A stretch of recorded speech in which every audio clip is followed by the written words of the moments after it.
ariko mwanyemerera nkavuga iri shimwe gusa. Can I give you one testimony? Ni rigufi. It is very small. Okay, reka mbacire uko byansekeje. Nuko turaramya. So we were worshiping yesterday. Friday. On Friday during the worship Vuga ngo session, turaramya. we were worshiping. Maze turashima turaramya. And then we thanked God and we worshiped. Ya Mana yo mwijuru. The living God of heaven. Uyu mukobwa amaze igihe asengera urugo, ashaka umutware, ashaka umugabo. This young girl for a long time has been praying for God to give her a husband. Ariko arabisengera rero. She has been praying for a long time. Amaze igihe abyizereye Imana. For a long time she has been believing God for her husband. Last week ngo agira iyerekwa. Last week she got a vision. Komana yanjye. Ariko okay, kambivuge. Let me tell you. Agira iyerekwa. She saw in a vision. Risa niho rifungafunza harimo ibintu byinshi, harimo brother we bajya ahantu tatatata, ariko baza guhura n'umuntu ngo barahoberana cyane baratindana, arekura ukuboko kwa brother we afatana n'uyu. Brother we aramubwira mwiyerekwa ngo nta kibazo genda nzaba mbasura. So ikintu yibuka mwiyerekwa nuko ariko Mana yanjye, ikintu yibuka mwiyerekwa nuko amatwi y'uyu muntu ni amatwi mato cyane. Ndamwaretse gusa ko nkonye byansekeje. So in a vision, na amatwi mato ngo afite akantu hano hejuru kamanutse kandi yombi, kuko ngo mwiyerekwa bageze ahantu ngo aramubwira ngo ariko suri urugendo rutarangira ko numva narushye. Amurebye gutya ngo aramureba ati ufite amatwi mato yawe. Mwiyerekwa ati ni mato ku buryo karanafunze ariko uri mwiza. Ati ndekera amatwi, ati nakuze bayansererezaho mandekeye amatwi ngaho se mu. This young lady got into a vision and she was walking around with her brother. So during this endless journey, they met a gentleman. And when she looked at this gentleman, the gentleman was having very small ears, really very small, and bending upward here like this.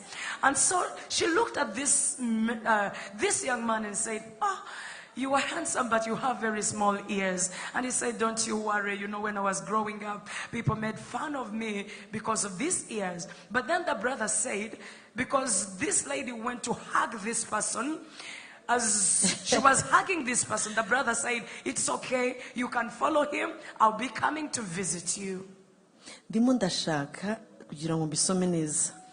to read it out very well. Ni naryo banza nasonye mitanza hano. Noneho abyutse mu byukuri yumva nta kintu na kimwe cyakuyemo. Je mbonye umuntu nari kumwe na brother twifitiye gahunda aransize turakomeje. Ikibazo cyanamurakaje nuko ntiyabonye aho bagize gute. Nta hantu barangirije barakomeje baragenda rinda mu nzoza abonye amatwi gusa. Tubuse ibi ni ibiki. Arabyuka ati izi nzozi naswa ko Yesu wajyumba inzozi zifite icyo zigize gute iyerekwa nyariyo. Can you imagine? Yumvaga nta kintu na kimwe agize gute akuyemo. Reka bagiye muri tujye muri ari na kwa gatanu. Azamura ibendera, azamura ibendera, azamura. Vuga ngo arazamura. Vuga ngo arazamura. Vuga ngo arazamura. Cya gipapuro cyo gushima kuri number 1 yanditseho ngo ndagushimiye ko umpaye urugo rw'umugisha. Kandi sibyo nari nababwiye. Nabwiye mwandikeho guhera mu buto ibintu byose mugira gute mushimira Imana ibyo yabakoreye twese. We yarabishyizeho bikurikira icyo. So yari magira gutya ibendera rye. Afite umugabo we hano mukwaha. Kuri rwa rupapuro Veneda. Ntiyitaye ku muntu wicaye aha. Mukurikire.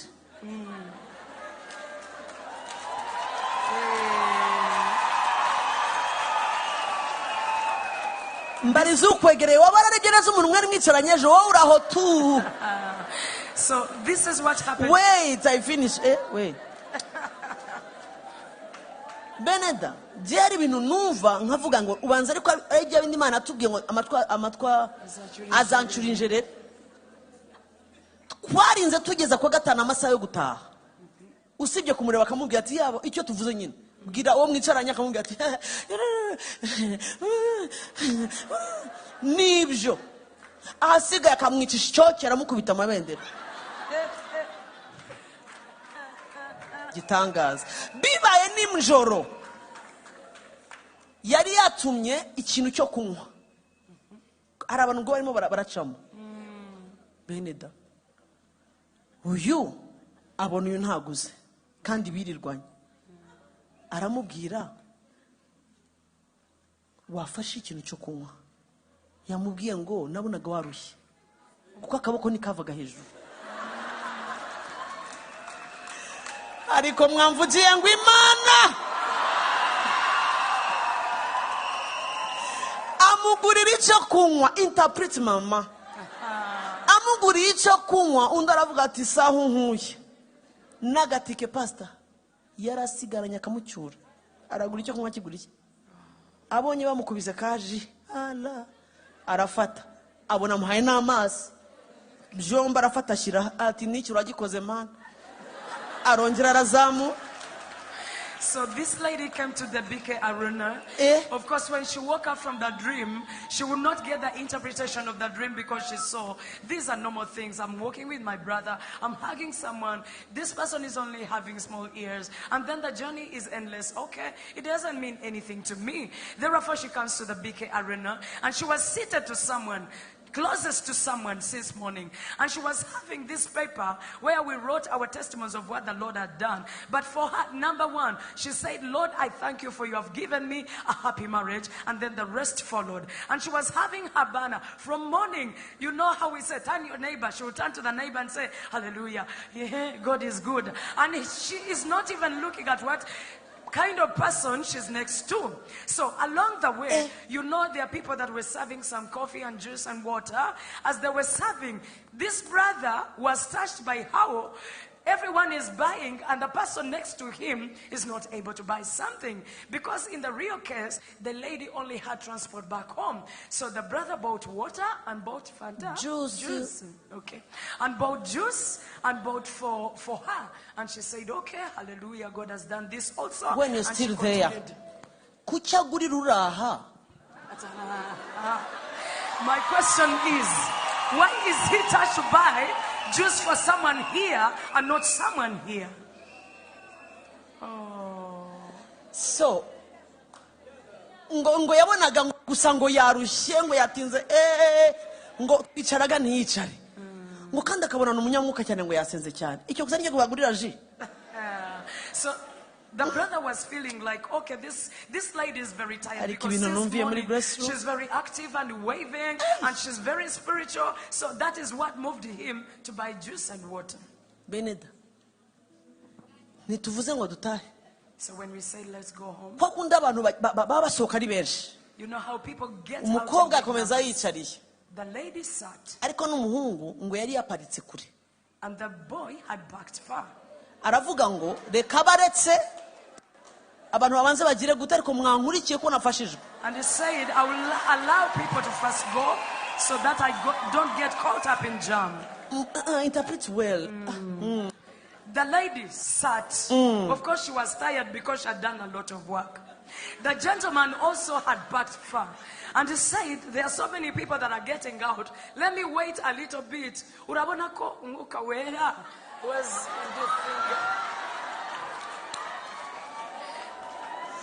Beneda barica abahari baragenda abahari baragenda. So they sat and people on this side went and people on the other side went.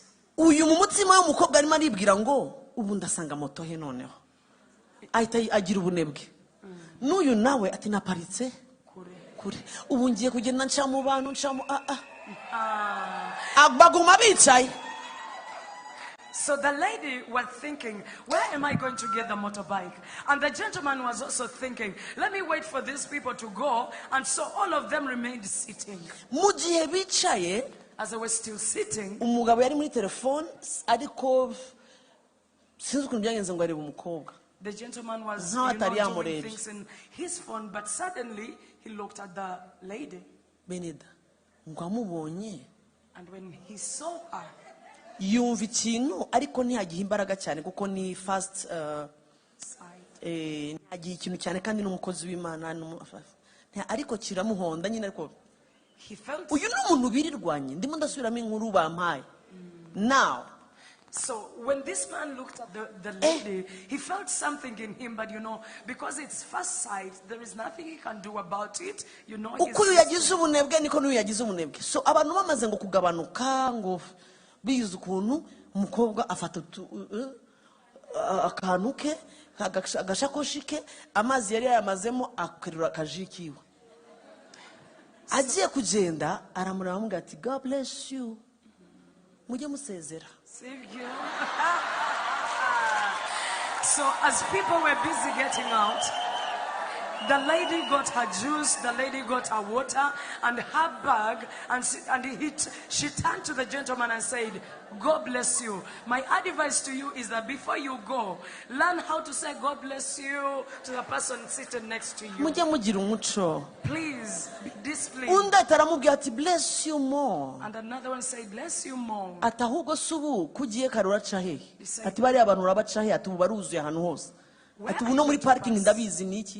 There's so many people.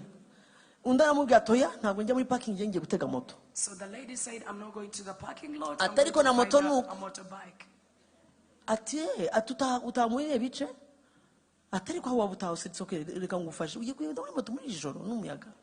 Said you cannot board a motor. It is late, it is cold. Let me give you a lift. Okay. Merci. Mwibuke ko kumufuka yarafite umvishimwe yese agira mu mutima yaravuze ngo akambitse niko kanzana muri rya joro mu gitondo bwagombaga kuzinduka agira gute aza yibaza noneho ndaza n'amaguru nsanga pinzaze nkererewe so nabyo yari yabisengeye mana shyiraho uburyo nzabona ukuntu ejo nzinduka sindi ubwira umutani ngo uze unzindure kandi nta mafaranga bamubwiye lift ataravuga ngo ye Imana yanyuvize twaduceri twanye turanzana mu gitondo beneda ategereza lifuti baragenda baricara mu modoka baranatinda cyane kuko ngo hari jam amubaza atari ku munsi duhawe umugisha umugabo amubwira undi akamubwira ati twavuze Imana muri jam ati umugabo arambwira ati nakozweho undi ati nakozweho ati ijambo ryo ryankozeho atari ki Imana duhaye iminsi ibyo yavuze ati umweru wanjye nawe ubitse kuva kera ati Imana yanjye ati ahubwo mutondo ndaza kare undi ati baravuga ati imodoka zitangira kugenda gahoro bageze ahantu mubanze mwumve bageze ahantu uyu mugabo yaratwaye ariko arimo aravuga ubuhamya bw'ukuntu yafashijwe nyine akimo aravuga bamaze gukata sinibuka n'ahantu bari bageze noneho ajya kumureba ubundi yavugaga undi areba imbere nta mpamvu yo kureba umushoferi w'abandi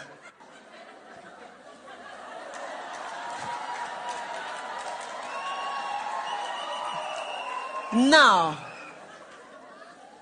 amurebye ahita remarka amatwi beneda abona amatwi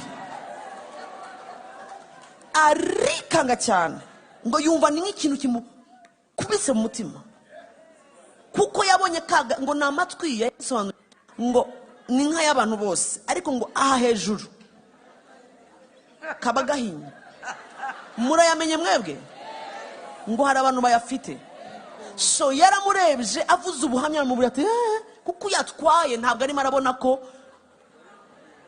amurebye abona ugutwi agira amatsiko yo kubona ukundi ntiyakubona ariko aravuga ati nta kuntu yaba afite kumwe guhinye ukundi kudahinye ako kanya iyerekwa rya yagize iragaruka aravuga ati unicaranye nande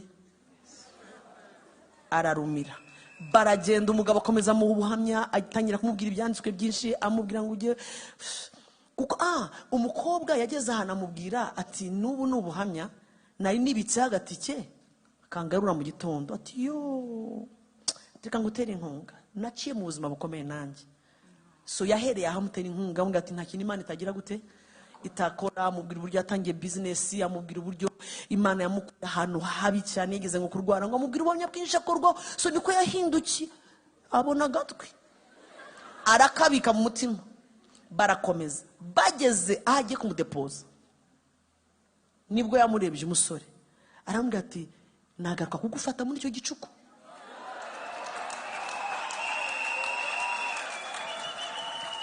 ati niba uvuga ngo ufite agatike none se uragakoresha mu gitondo uzatahe gute ko tudashobora kubonana dushobora kutongera kubonana muri arena ukicara ahantu hatandukanye none se byakunda ko wanyemera nkaza kugucaho ukabika ku gatike nkakorera nanjye umugisha nabonye kuri my sister in the Lord niko yaramubwiye rwose Beneda umukobwa ati cyane ubwo abimusaba yamaze kubona amatwi umukobwa arataha mu gicuku yaje kumufata Sunday ngo iki niba unahari ntiwitamburishe yewe ntawe biragera mumuretse nuko umva icyabaye Beneda please mukurikire byankozeho kandi aba bantu bazakorera Imana mu gitondo kumbe ko bibaye birebire se iryo joro ryo kwa gatanu uyu mugabo yaratashye ariko agiye kumva noneho kaka kitekerezo yagize kamwuzuye